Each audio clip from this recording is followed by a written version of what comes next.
Today I'm here to share the Nature and Soul Yoga Wisdom cards with you. Hello, my name is Annette and this is Project Refine Life.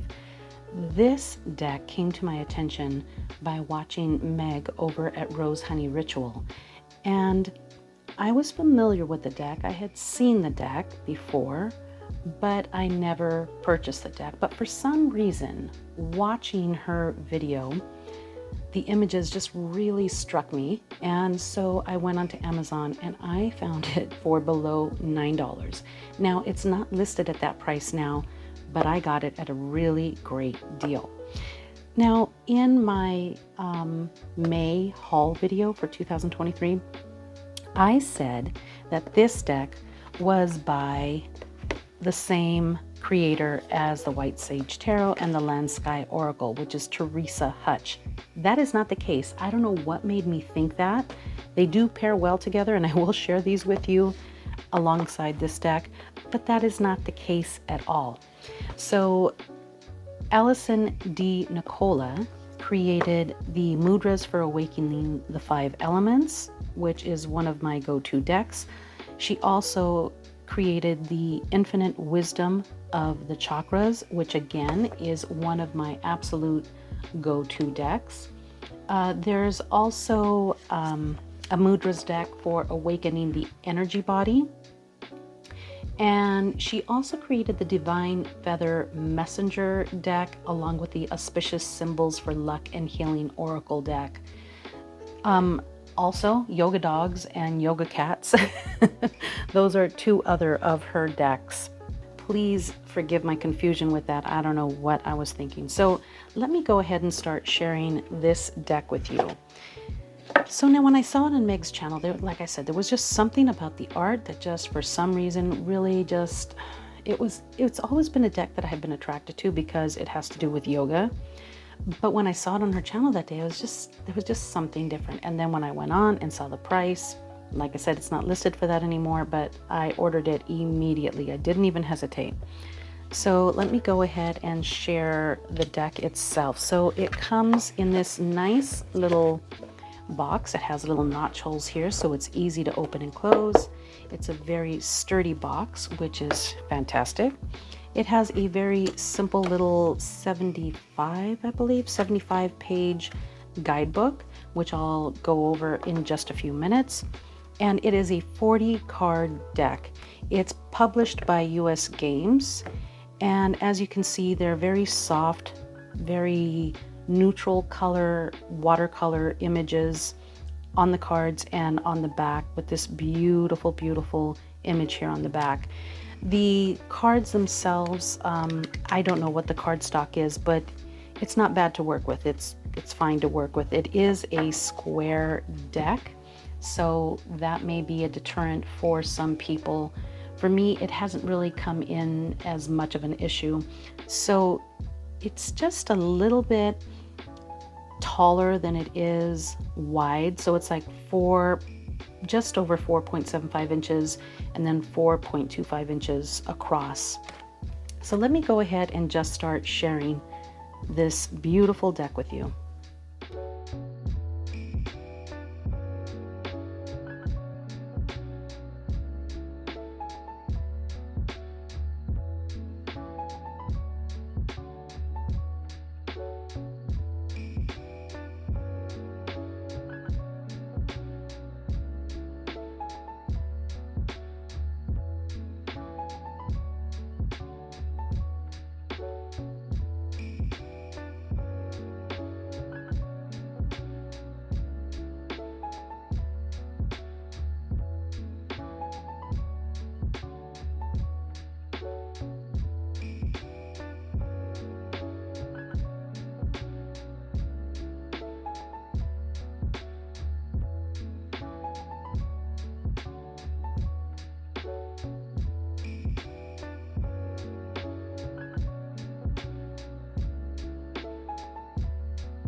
The Nature and Soul Yoga Wisdom Deck is a vibrant set of 40 cards created to explore the divine union of natural elements and yoga for messaging, inspiration, and insight.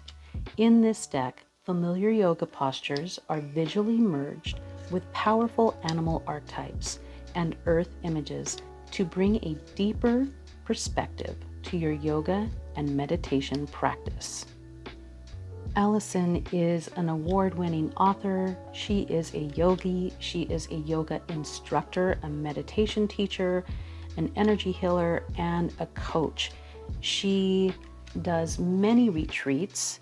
If you go to her website, which I will include below, there are many options. She goes all over the place for these beautiful retreats, and she has collaborated with many creators on yoga retreats and other decks as well. What I love about this deck is these beautiful watercolors, the way that the images are presented, the poses are presented, but then with this overlay on top of these beautiful animal or nature type figures, and it's just beautiful. There are many yoga decks that I have within my collection, but none of them are true oracle decks. Now this deck, as you can see, has the title along with the keyword. So just based on the title and the keyword, you can do a reading based on that. It's enough to go on just based on that. So as you can see on the guidebook, you have the title of the card, which is B, accomplishment, which is the keyword. You get into a description of the card, a message from the card, and then how you would use this particular image or card in your practice, how you would focus this particular meaning in your practice. So this deck is really not explaining to you how to get into the pose and how to, move your body into this pose. That's not what this deck is about. This is more of something that you would use within your practice. So say I picked B. I could put this particular card at the top of my yoga mat and work with it in that respect, because there's enough in here so that I could use this for the B breathing to focus my mind, and says here, a way to focus your mind and efforts. Relax your shoulders, close your throat slightly so you can hear your breath when you breathe in.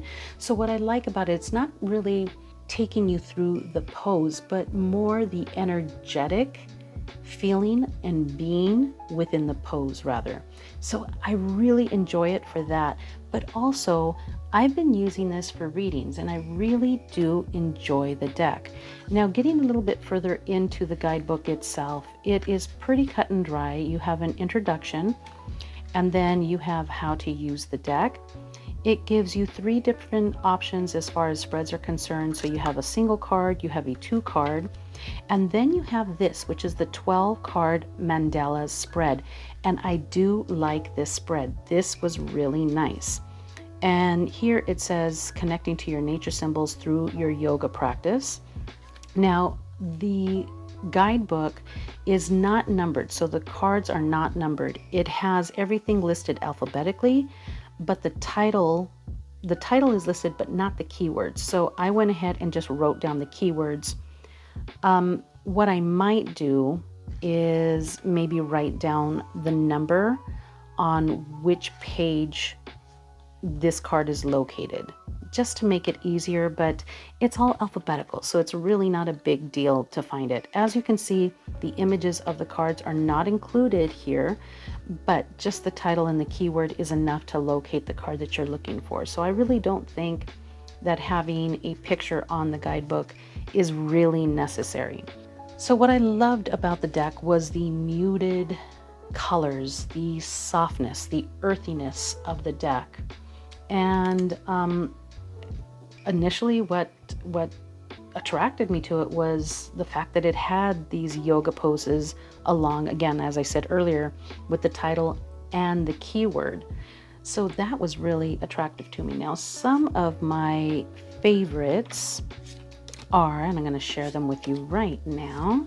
Let's see if I can get to them quickly. And it could be, maybe these are some of the poses that I really love. There is a couple of poses I wish would have been in here, like child's pose, because I just love child's pose. But here we are, goddess. Empowerment. As you can see, you have the overlaying of Shakti right in the front, along with the pose in the back, just kind of encouraging and empowering that divine feminine energy within the card. And you can see that this pose is in black, so it's grounded, it's pushing, it's just beautiful, beautiful energy. I just love the way that this card is. Another one that really spoke to me is the Moon card. I got this the other day and I really loved the overall meaning within the guidebook. Is really pretty.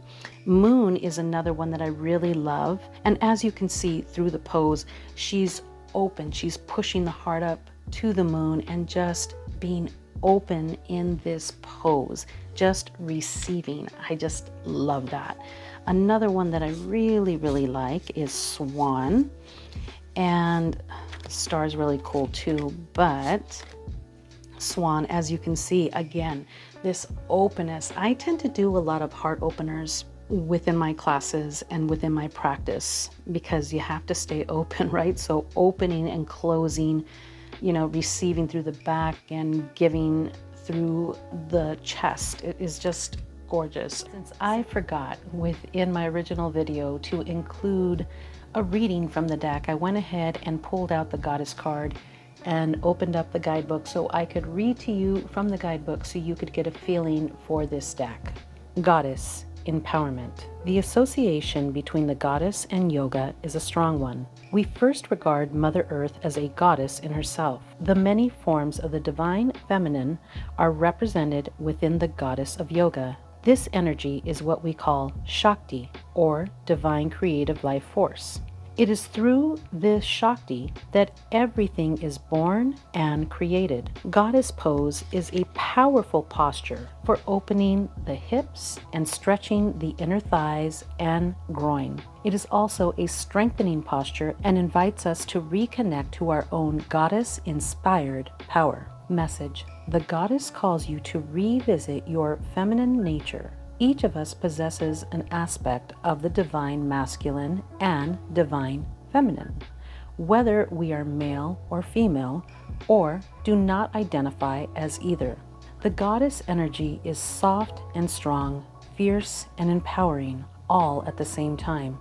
If you are unaware that you have access to this combination of attributes, you are being urged to call them forth now.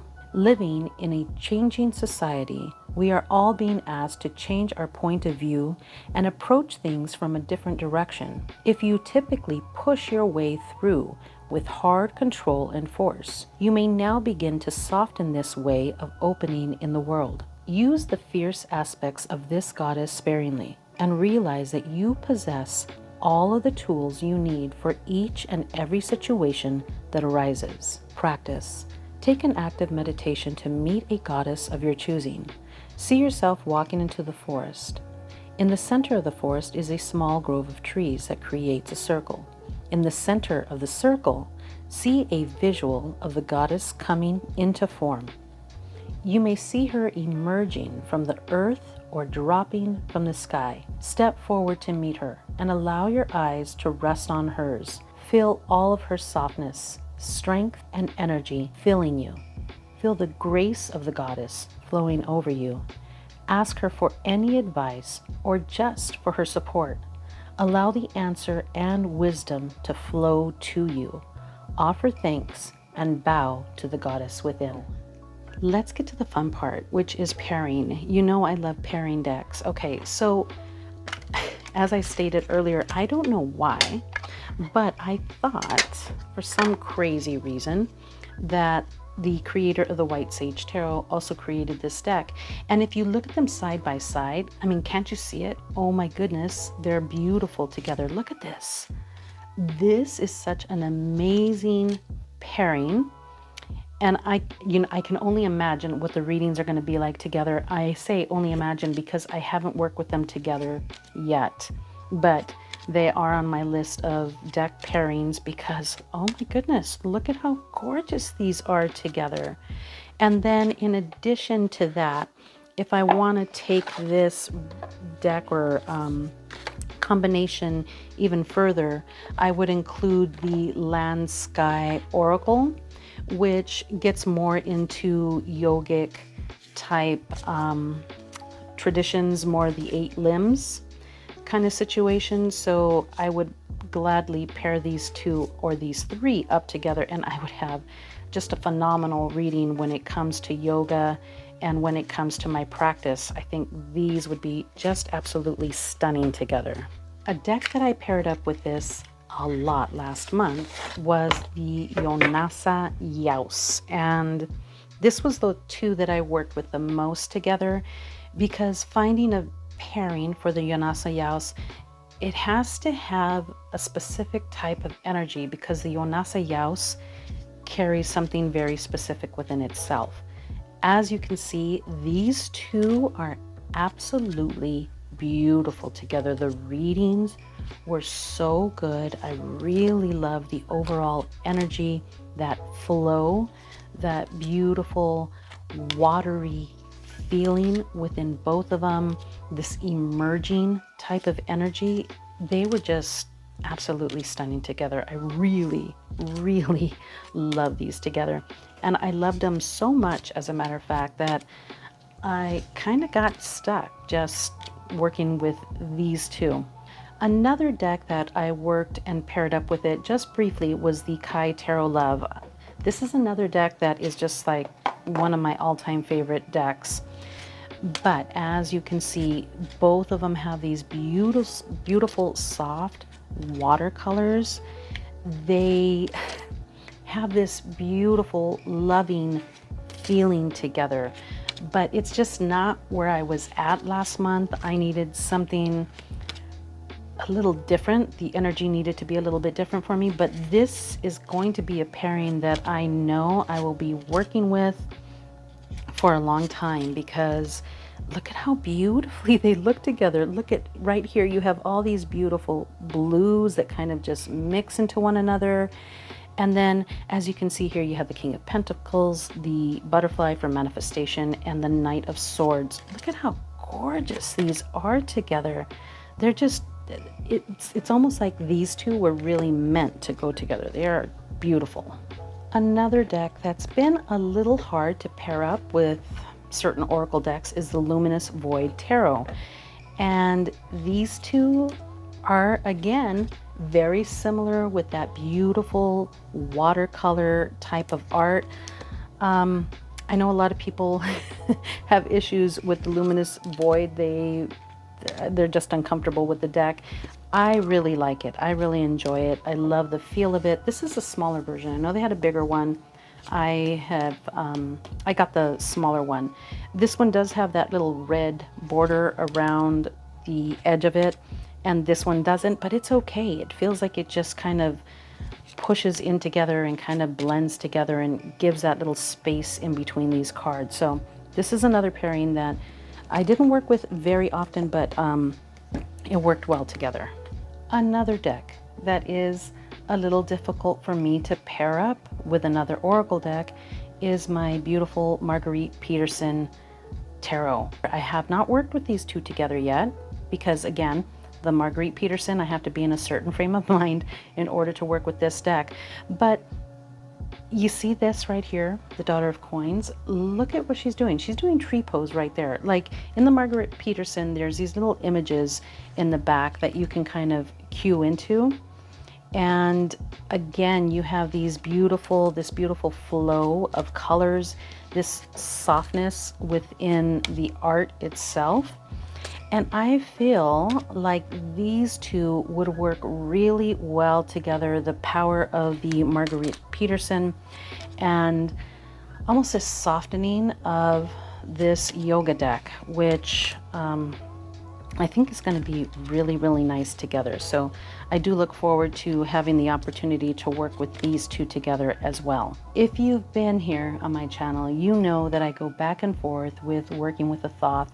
I really find more of a connection in Thoth related decks rather than working with the Thoth itself, but it is something that, I don't know, for me, I don't think anybody needs to learn it, but for me, I'd like to learn it.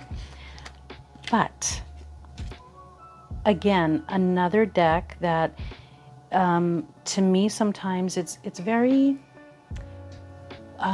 poetic in a sense to me, just reading like the overall meanings of the Thoth. It's a beautiful deck. Don't get me wrong, it's a beautiful deck. I think I have a problem with the overall creator of the deck, but I think that this might be an option for me to work with the Thoth.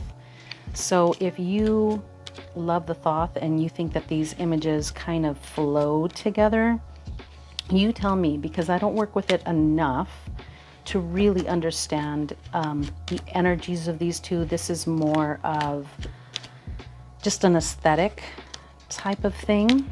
This does have a little bit more fire within it than this deck, and for that reason, again, like I mentioned within the Marguerite Peterson, I think it might be an option just to tone things down a bit. I am not quite sure, but that's what I'm thinking. So if you have a feeling on this, please let me know, because I'd be really interested, because this is not something I think I'm going to work with right away. There's quite a few pairings that I have already that will work beautifully together, and this is just not one that's high on the priority list. So if knowing the energy of this, what do you think about this combination here? Go ahead and leave it in the comments. I'd appreciate it if you'd let me know. Thank you so much for joining me for this walkthrough of the Nature and Soul Yoga Wisdom cards and playing with pairs, which is always my favorite thing to do. Thank you so much. I appreciate you watching. I wish you a beautiful day filled with love, joy, and happiness from my heart to yours. I will see you later.